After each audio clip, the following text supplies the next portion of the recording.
Well, hi everybody, and welcome back to IMPI, your friendly catamaran.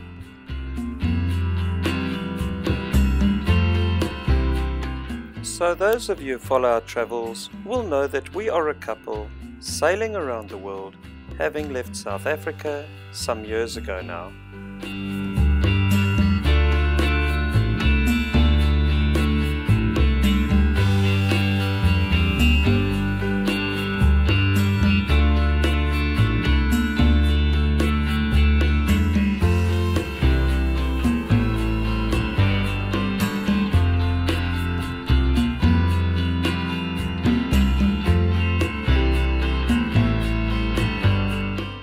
So one of the things about sailing and location is that weather pretty much could be the factor deciding the next place we will visit.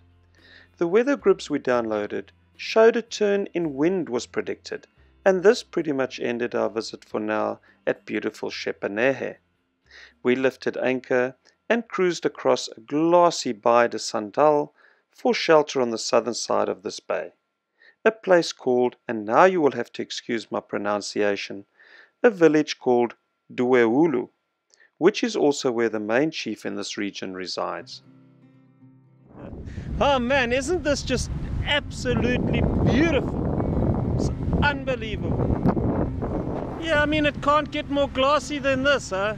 And this is New Caledonia, man. It is pristine, huh? I mean,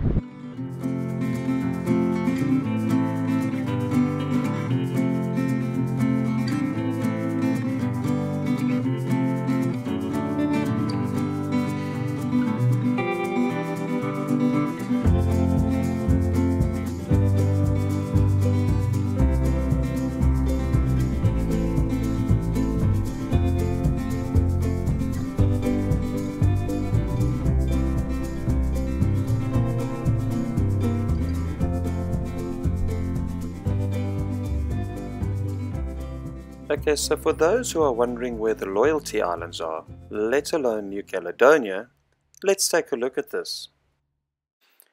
Okay, so whilst we take a look at the location here, the Loyalty Islands were discovered by Europeans in 1793. The tribes on the islands are made up of a mixture of Melanesian and Polynesian people.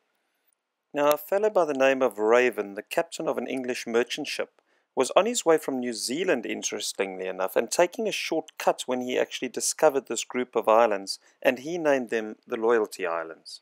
Now, around the start of the 19th century, whale hunters frequented the island, hunting the rich source of whales at the time, and on Lifou, a whale oil extraction plant operated for some time. So in the mid-1800s, missionaries from London arrived at the Loyalty Islands to convert the local people to become Protestant. Soon after this, the French government and army supported the French Martist mission to try and convert the people to Catholicism. Now they tell us that this made for an intense and sometimes bloody power struggle between the two groups.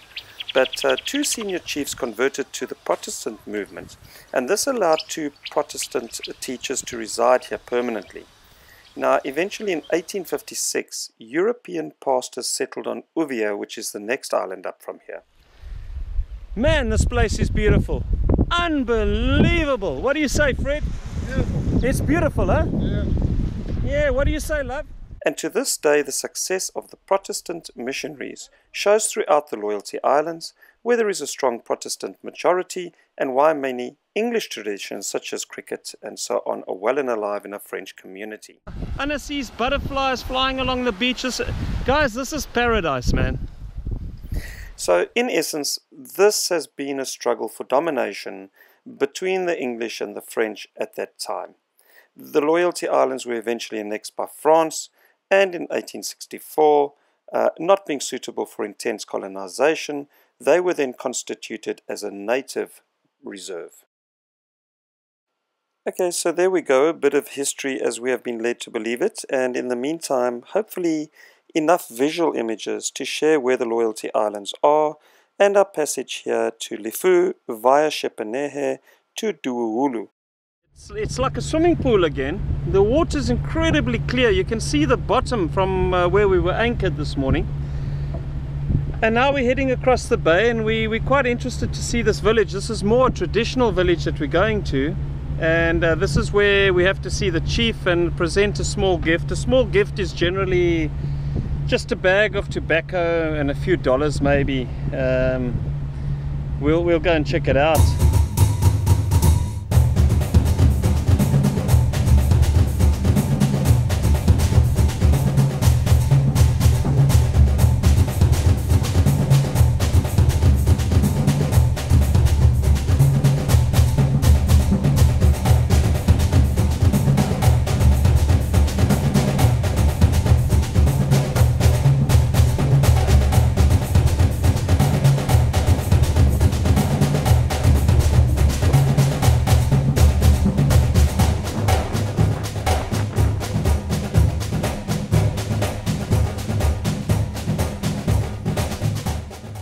IMPI Serafina, Serafina's boss sitting right here. There's Serafina, IMPI. Beautiful white sandy beaches, a nice slipway. Look at the water here, man.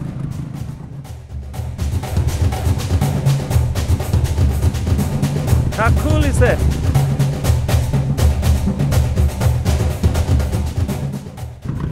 Maybe we'll get washed down on a boat. Yeah, I think so, eh?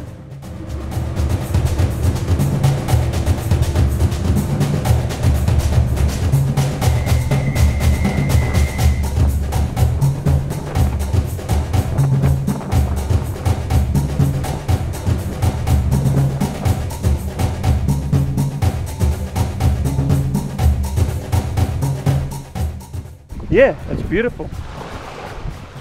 I like it.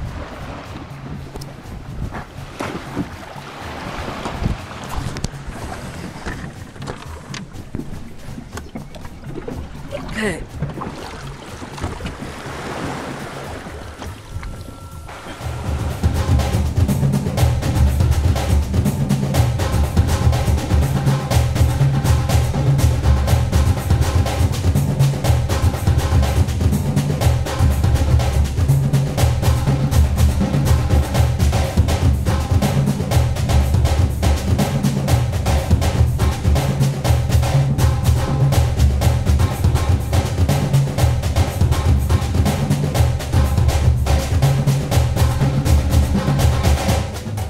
There we go.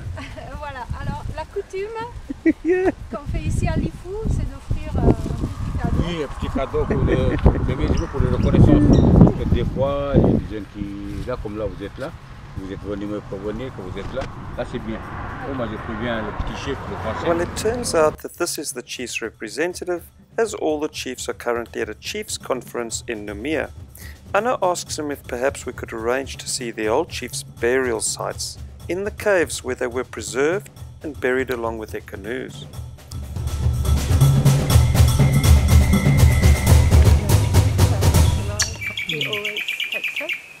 We can't go and see the ancestors' brain because they have been reduced to ashes. Ah. And so It's taboo.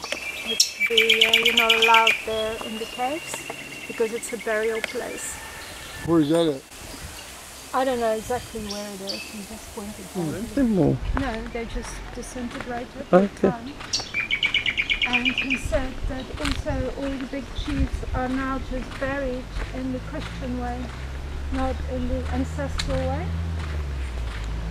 So he was saying to you that the chiefs nowadays get buried in the normal way. Yeah. They have got a special burial place for the chiefs. Yeah. They are somewhere in front of the big chiefry, which is that way. But again, that place is sort of very respectful. You have to respect it and you have to ask permission to take photos and all of that. Oh.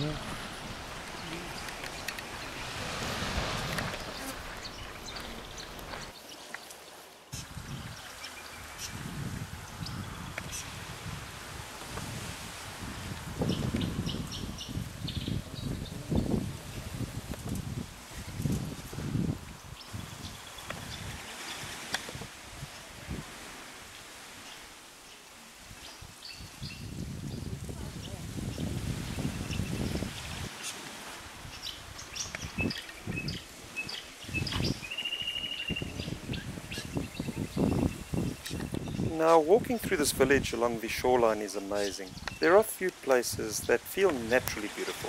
You know, the folks keep the place clean, they trim the grass and so on, but there is a distinctive natural energy here that feels very real.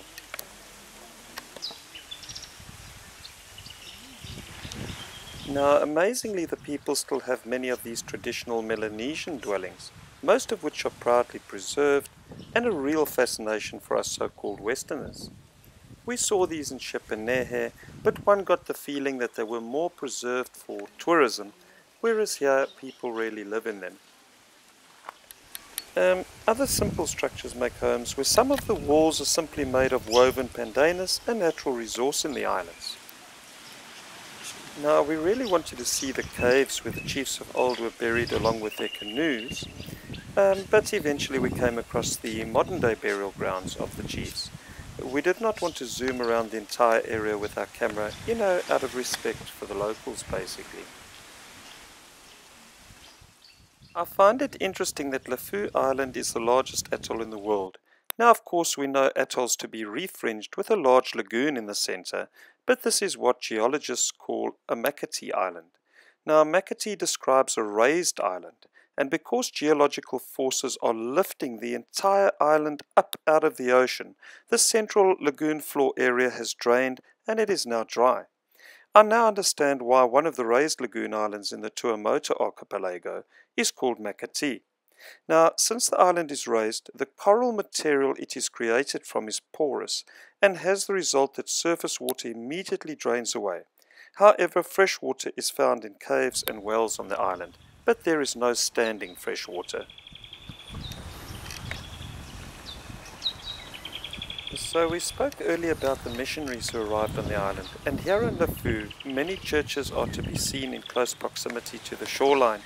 We can only imagine the singing and sounds of bells, which unfortunately we did not see or hear on account of being here during the week.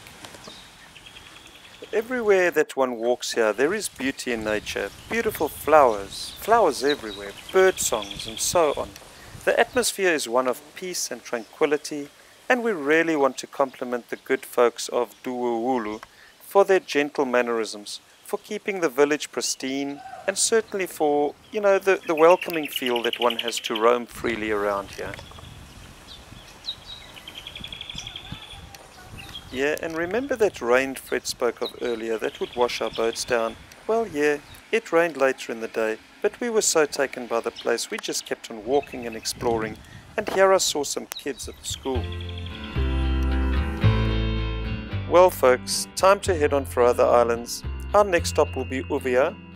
Unfortunately, we did not get to engage with the folks here at Doueoulou, as they were fairly scarce and seemed to be busy type folks. But this village will always be one we remember for its peaceful energy. You may have noticed Anna wearing full attire here, even on the beaches, and mostly this is to respect the locals as their women dress this way. We ask them why it is important to them, and the locals tell us that they used to wear little to no clothing. Along came the European missionaries telling them to cover themselves, and now they say it is the Europeans wanting to wear less. So we comply. When I asked Anna what she finds interesting in the cultures of the Loyalty Islands, she said one of the interesting differences that we have seen while sailing between the Polynesian and Melanesian cultures is that in Polynesian culture the women tend to lead. It's a matriarchal society, whereas women in Melanesian culture have traditionally fewer rights. And she finds that interesting that here is a mix of these two, let's call it opposite style cultures.